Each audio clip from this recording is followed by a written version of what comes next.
le rival du Barça en Euroligue présente ce jeudi un cas exemplaire de coexistence dans sa direction.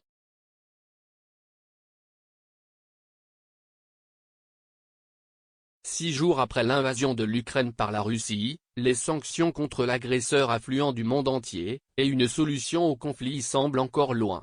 La coexistence entre Russes et Ukrainiens semble compliquée, mais un éclairage est venu sur le sujet de l'AS Monaco, l'équipe de basket de la Principauté qui vit une situation particulière. Elle a un président russe et un actionnaire ukrainien.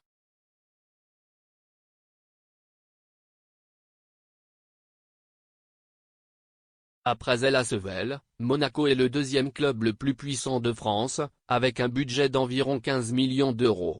Vainqueur de l'Eurocup la saison dernière, dans l'actuel il est toujours aux premières places du championnat de France et dispute également l'Euroleague contre les meilleurs du continent. Ce jeudi, ils affrontent le leader Barça qui lutte pour rester à la 7e position qu'il occupe désormais.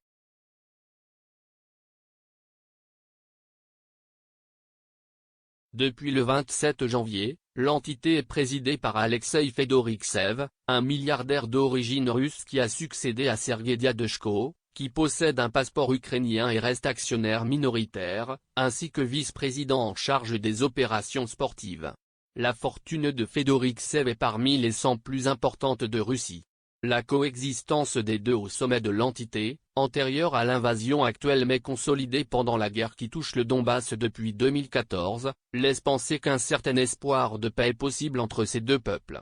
De plus, le numéro 3 de l'organigramme, le PDG Oleksiy Yefimov, est également d'origine ukrainienne.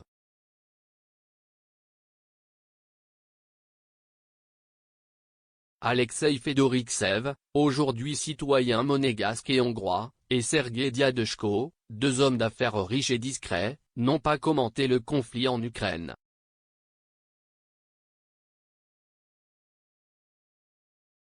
Mon cœur est au basket monégasque. Ce projet est passionnant et place un peu plus Monaco sur la carte sportive. Je suis très fier de continuer à soutenir les couleurs rouge et blanc et de succéder au président Diadechko pour écrire les prochaines pages de l'histoire du club, a déclaré Fedoriksev, qui possédait auparavant deux clubs de football en Russie, le Dynamo Moscou et le FC Rostov, au moment de la prise de contrôle.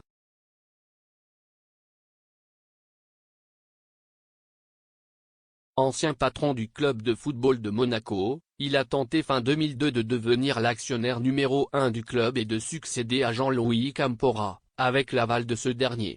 Malgré les difficultés financières du club, le prince régnier a opposé son veto au transfert, préférant une solution monégasque.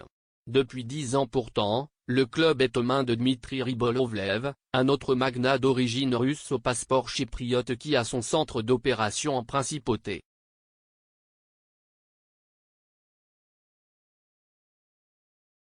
Rybolovlev et Fedoriksev ne sont pas soumis aux sanctions de l'Union européenne. Par ailleurs, le prince Albert était présent, avec ses enfants, lors de la dernière victoire de Monaco en basket contre Fenerbahçe. Fedoriksev était à ses côtés, tout comme l'Ukrainien Sergueï Diadechko, vice-président du club.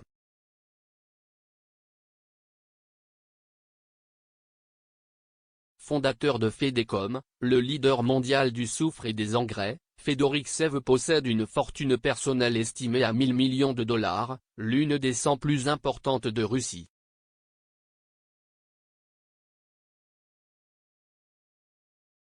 De son côté, Sergueï Diadechko est toujours présent malgré le revers.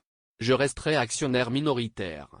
Je continuerai à investir dans le budget et les embauches, même si le dernier mot revient à M. Fedoriksev. L'AS m'est comme mon 5e enfant, a-t-il déclaré.